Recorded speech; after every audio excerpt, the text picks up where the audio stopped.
దేవునికి స్తోత్రము, దేవదేవునికి వందనములు. ప్రభు అయినటువంటి యేసుక్రీస్తు నామములో మీ అందరికీ శుభములు తెలియజేస్తున్నాను. ప్రియ సహోదరి సహోదరులారా, ఈ ఉదయకాల సమయంలో దేవుని యొక్క వాక్యం సెలవుస్తుంది.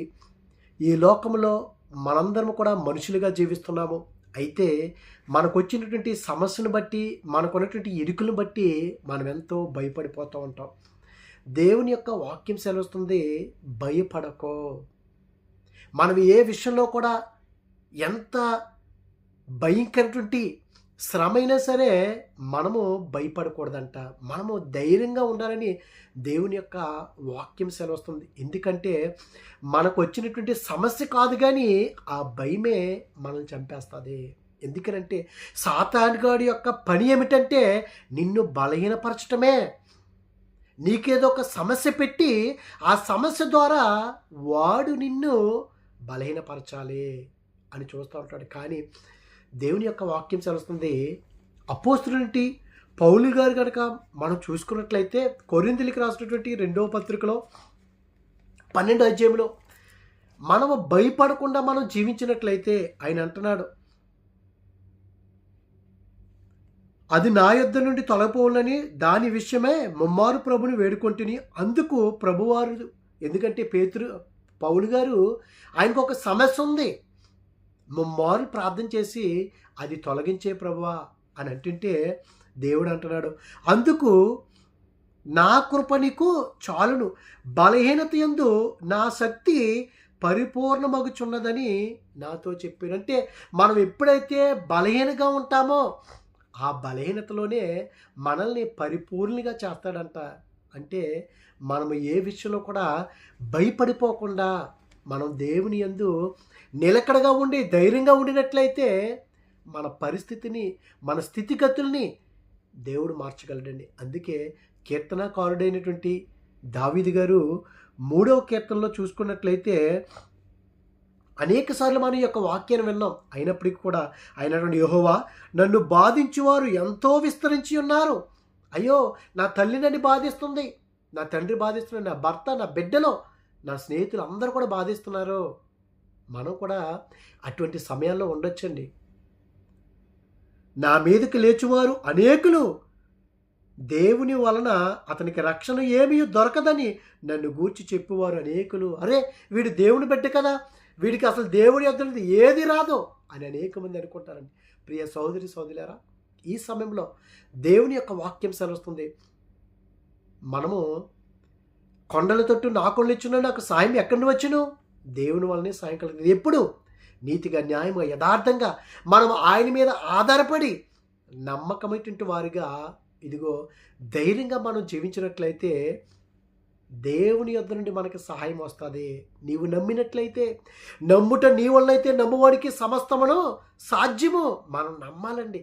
ప్రభువా, నా జీవితంలో ఈ గొప్ప కార్యం చేస్తాను. ఇదిగో నా జీవితంలో ప్రభువా, నాకున్నటువంటి ఈ అనారోగ్యాన్ని, ఈ భయంకరటువంటి రోగాన్ని బట్టి నేను బలహీన పడిపోతున్నానయ్యా. ఇదిగో ఈ బలహీనతలోనే ఇదిగో నీ శక్తి పరిపూర్ణత కలిగించి ప్రభువా అని మనం అడిగినట్లయితే, మన బలహీనతలోనే, మన అనారోగ్యం సమయంలోనే ఇదిగో నువ్వు దేన్ని చూసైతే నువ్వు భయపడిపోతున్నావో, దేన్ని చూసైతే నువ్వు పారిపోతున్నావో దేవుడు అంటున్నాడు. చూడండి ఇక్కడ, యెహోవా, నీవే నాకు కేడుముగాను, నీవే నాకు అతిశయాస్పదముగాను నా తల ఎత్తువాడుగా ఉన్నావో అని అంటూ 6వ వచనంలో, కావున నేను పండుకొని నిద్రపోయి మేలుకొందును, 10,000 మంది దండెత్తి నా మీదకి వచ్చి మోహరించినను నేను భయపడను. ఎందుకు? ఒకవేళ నువ్వు అప్పుల బాధల వలన నువ్వు పారిపోతున్నావేమో, ఇదిగో నీ శత్రువుల వలన నువ్వు పారిపోతున్నావేమో, లేకపోతే నీ అనారోగ్యం వలన, దేని వలన అయితే నువ్వు పారిపోతున్నావో మరలా నిన్ను చూసే అవి పారిపోతాయంట. ఎంత గొప్ప దేవుడు అండి. దేవుని యొక్క వాక్యం సెలవుస్తుంది, ఆయన అంటాడు, 10,000 మంది దండెత్తి నా మీదకి వచ్చి మోహరించిన. ఒకానొక సమయంలో నీ అప్పులను చూసి నువ్వు దాక్కున్నావేమో, నువ్వు భయపడ్డావేమో, నీ అనారోగ్యం చూసి నువ్వు భయపడ్డావేమో, నీ ఉద్యోగం నిమిత్తం నువ్వు భయపడ్డావేమో.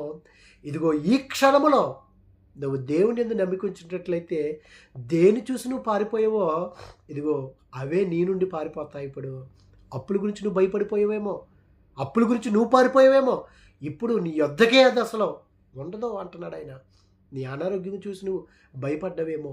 ప్రియ సోదరి సోదరా, దేవుడు దావీదుకి తోడుగా ఉన్నటువంటి దేవుడు, దావీదును బలపరిచినటువంటి దేవుడు, దావీదుకు ఉన్నటువంటి ఆ ధైర్యాన్ని కనుక మనం కూడా తెచ్చుకున్నట్లయితే, ఇదిగో దేవుడు మనల్ని రక్షిస్తాడు. యెహోవా లెమ్ము నా దేవా నన్ను రక్షింపము. మనల్ని రక్షించేవాడు, మనకి సహాయం చేయవాడు ఆయనేనండి. అయితే మనం ఆయన యందు నమ్మిక ఉంచినట్లయితే, అయ్యో నా ఉద్యోగం ఉంటుందా ఊడతాదా, అయ్యో నా కుటుంబంలో ఈ సమస్యలు అని అనుకుంటున్నావేమో, ప్రతి సమస్యను తగిన కాలమందు నేను నీ ప్రార్థన ఆలకించింది కదా అంటున్నాడు. ప్రతి ఒక్క సమస్యని పరిష్కరించేటువంటి గొప్ప దేవుడండి.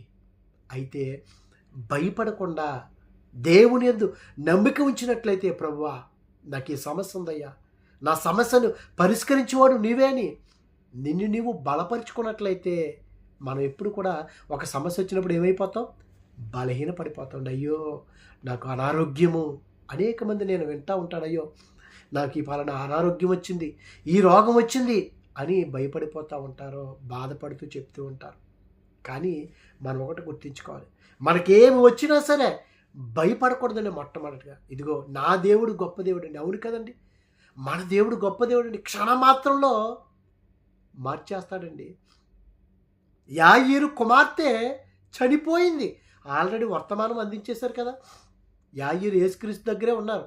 కానీ దేవత దేవుడు చెప్పాడు, ప్రభువారు యాయీరుతోటి 12 సంవత్సరాలు తన కుమార్తె చనిపోయిందని, ఇంకా ఆయన నువ్వు బాధ పెట్టవద్దు, తొందర పెట్టవద్దు అన్నప్పుడు, ఆ యాయీరు దగ్గర పనిచేసినటువంటి ఒక పనివాడు వచ్చి చెప్పినప్పుడు, యాయీరు భయపడకు, నమ్మిక మాత్రమే ఉంచు అన్నాడండి.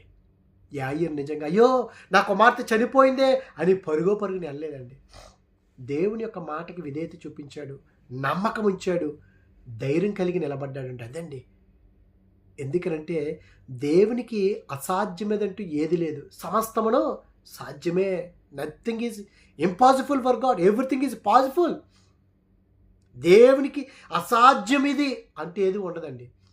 ఆయన క్షణమాత్రంలో మన పరిస్థితులు మార్చగలడు.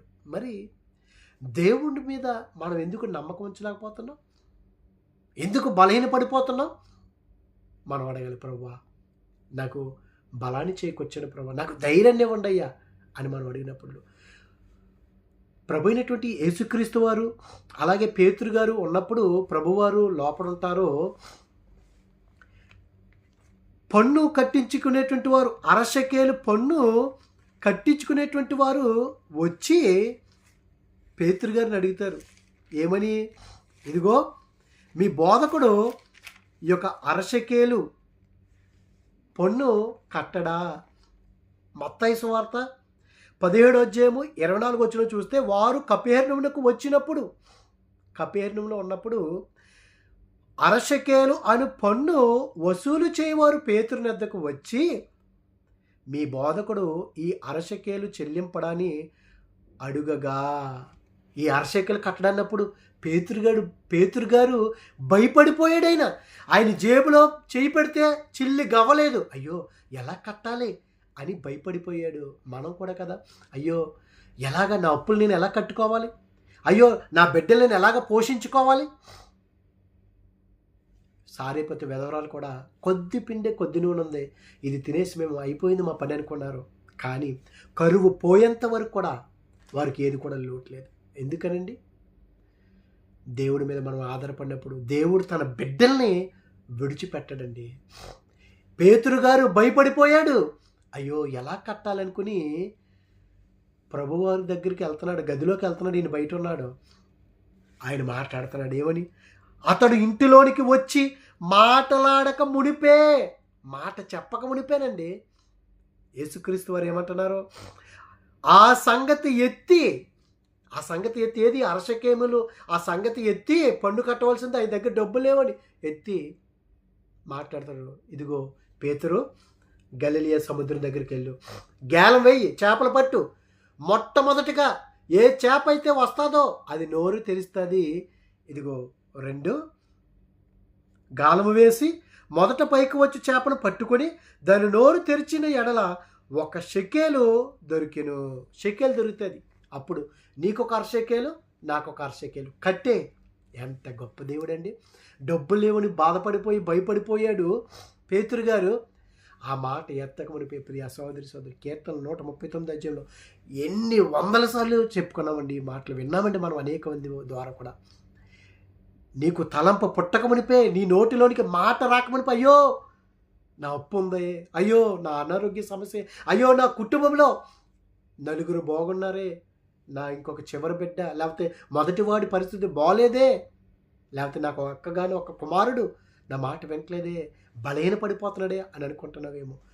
నీ నోటిలోనికి మాట రాకమునిపే నీ మనసుని ఎరిగినటువంటి గొప్ప దేవుడైన ప్రియ సోదర, ఈ ఉదయకాల సమయంలో నిజముగా నువ్వు దేవుని యందు నమ్మిక ఉంచినట్లయితే అప్పుల గురించి భయపడుతున్నామా, అనారోగ్యం గురించి భయపడుతున్నామా, అయ్యో ఎంత చదివినా నాకు జ్ఞాపక శక్తి ఉండట్లేదు అని అనుకుంటున్నావేమో, అయ్యో నా బిడ్డల పరిస్థితి ఏంటి అని నువ్వు అనుకుంటున్నావేమో, అయ్యో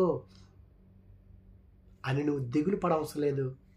నమ్మిక మాత్రం ఉంచినట్లయితే, భయపడకుండా నమ్మిక మాత్రం ఉంచినట్లయితే, ఇదిగో దేవుడు నీ జీవితంలో గొప్ప కార్యం చేయటానికి ఆయన సిద్ధంగా ఉన్నాడు. ధైర్యంగా ఉండినట్లయితే నీ పక్కన 10,000 సమస్యలు వచ్చి పడినా సరే నువ్వు ధైర్యంగా ఉండి, ప్రభువా ఏ సమస్య వచ్చినా నడిపించేవాడు నీవే అని నీ చింత యావత్తు ప్రభు మీద వేసి మర్చిపోవాలండి. నిజంగా మర్చిపోవాలి. అప్పు ఉంది, అనారోగ్యంగా ఉంది, కుటుంబంలో బిడ్డల పరిస్థితి ఏదైనా సరే దేవుని ముందు పెట్టు, దేవుని పని చేసుకోండి, ప్రార్థన చేసుకోండి. దేవుడు గొప్ప కార్యాలు చేస్తాడు. నీతిగా, న్యాయంగా, యథార్థంగా మనం జీవిస్తున్నప్పుడు.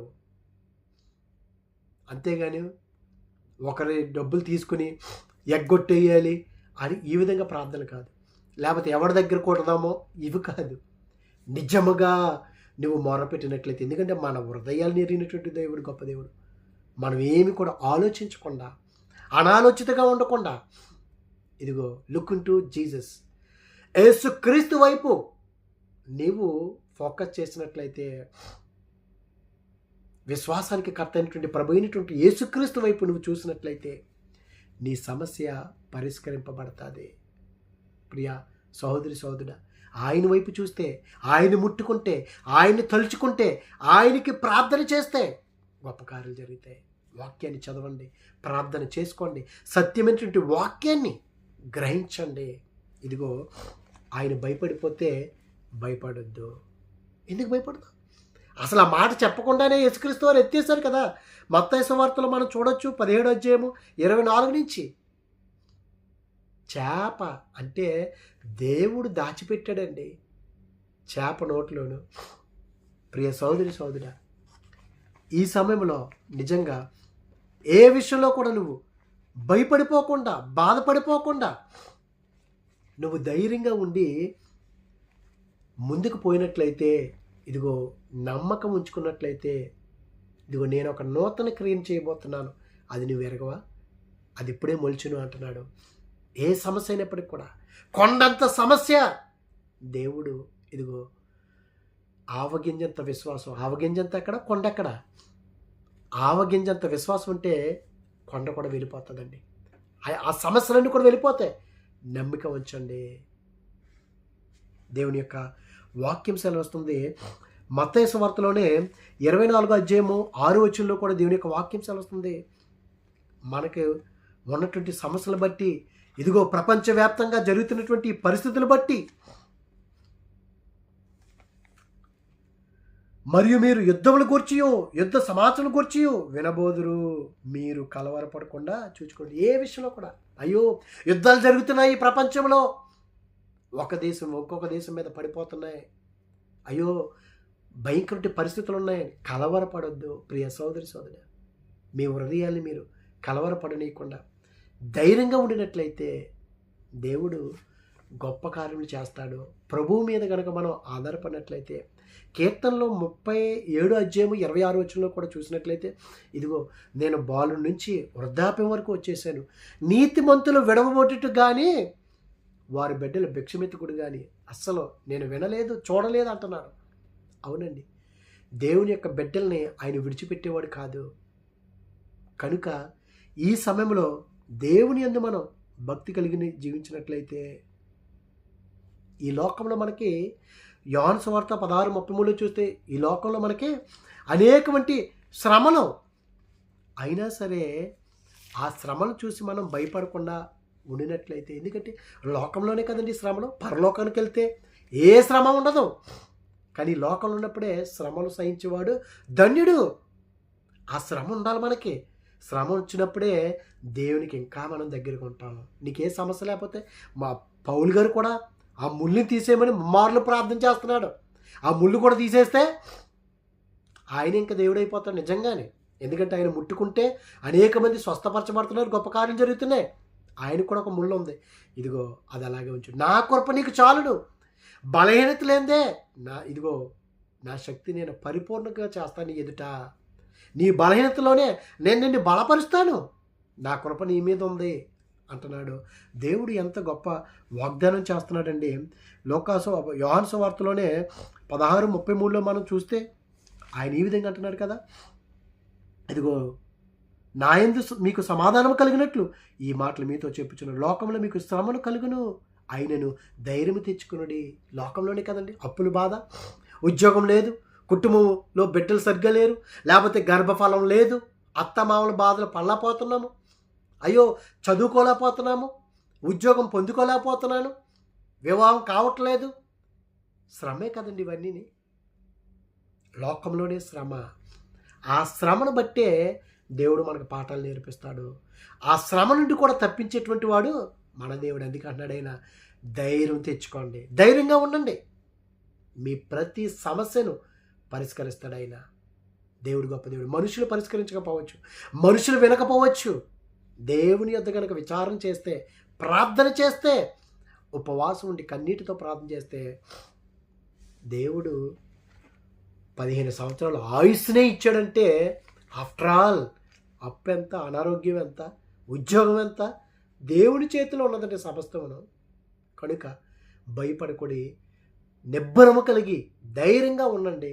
మీ ప్రతి సమస్యను దేవుడు పరిష్కరిస్తాడు, ఆరోగ్యాలు ఇస్తాడు, ఆర్థికంగా మిమ్మల్ని బలపరుస్తాడు. ఇదిగో దేవుని యొక్క వాక్యం మీద నిలబడినట్లయితే మన బలహీనతలోనే ఆయన మనల్ని బలపరుస్తాడు. అటువంటి కృపదేవుడు మనందరికీ అనుగ్రహించుగాక. ఆమేన్. పరిశుద్ధుడా, ప్రేమగల తండ్రి, మహిమగల దేవునికి స్తోత్రాలు ప్రభా. ఇదిగో దేవా, ఈ లోకంలో మాకు ఎన్నో శ్రమల ప్రభా, అయినా సరే ధైర్యంగా ఉండమని నువ్వే చెప్తున్నావు ప్రభా. మాకున్నటువంటి సమస్యలను బట్టి మేము బలహీన పడిపోతున్నామయ్యా. ఇదిగో తండ్రి, మా బలహీనత ఎందే మమ్మల్ని మీరు బలపరచమని వేడుకోవడం దేవా. నీ శక్తితో నింపండి, నీ కృపలో మమ్మల్ని భద్రపరచమని క్రీస్తు నామమున అడుగుచున్నాం పరమ తండ్రి. Amen, amen. God bless you all. వాక్యాన్ని వినండి, అనేక మందికి పంపించండి, దేవుని యొక్క దీవెనలు మీరు పొందుకోండి. God bless you all.